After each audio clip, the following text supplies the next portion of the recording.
আসসালামু আলাইকুম। আজকে রান্না করব কলার মোচা। তো অনেক দিন ধরে মনে মনে কলার মোচা খুঁজছিলাম, কিন্তু শহরে থাকার কারণে তো আর অ্যাভেলেবেল কলার মোচা পাওয়া সম্ভব না। তো যাই হোক, একটা পেলাম।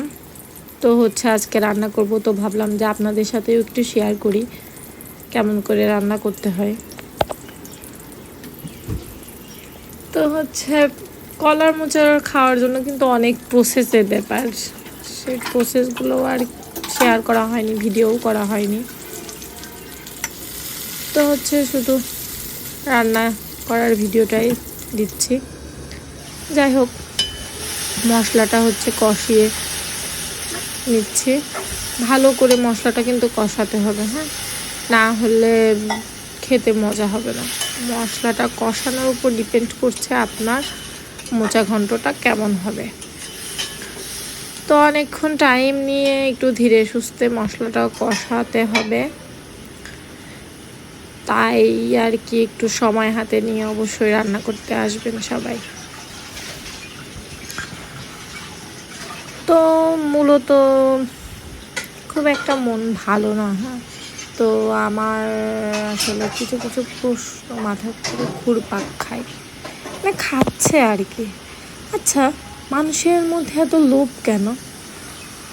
মানুষের লোভটা আসলে এতই নিকৃষ্ট জিনিস যে মানুষকে বিবেকহীন করে দেয়। লোভ, মানুষের সম্পদের লোভ এতই বেশি যে মানুষকে আপন পর সম্পর্কটা নষ্ট করে দেয়। যাই হোক, আর এত পার্সোনালি কথা নাই বলি। এই যে দেখতে পাচ্ছেন, কলার মোচা দিয়ে দিলাম। তো এটা কিন্তু পাটায় বেটে নিলে বেশি ভালো হয়, কিন্তু আমার সময়ের অভাবের কারণে আমি আর কি ব্লেন্ডারেই করে নিয়েছি, কারণ এত বেশি সময় নাই। বাচ্চা কাচ্চা নিয়ে সময় আসলে হয়েও ওঠে না, এত সব কাজকর্ম নিজে হাতে করা লাগে। তো যাই হোক, এটা দিয়ে কলার মোচাটা দিয়ে অনেক বেশি সুন্দর করে নাড়তে হবে। নাড়তে নাড়তে একদম মানে যা একটু হালকা পানি পানি মতো মানে হয় আর কি, ওইগুলো একদম শুকায় নিতে হবে। তা একদম এরকম শুকায় নিলে খুব বেশি মজা হয়। এরকম একটু করার চেষ্টা করবেন, একটু টাইম নিয়ে।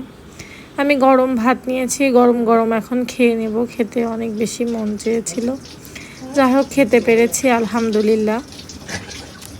তো আপনারা সবাই এভাবে ট্রাই করতে পারেন আমার মতো। আমার কাছে তো অনেক ভালো লাগে। ধন্যবাদ ভিডিওটা দেখা।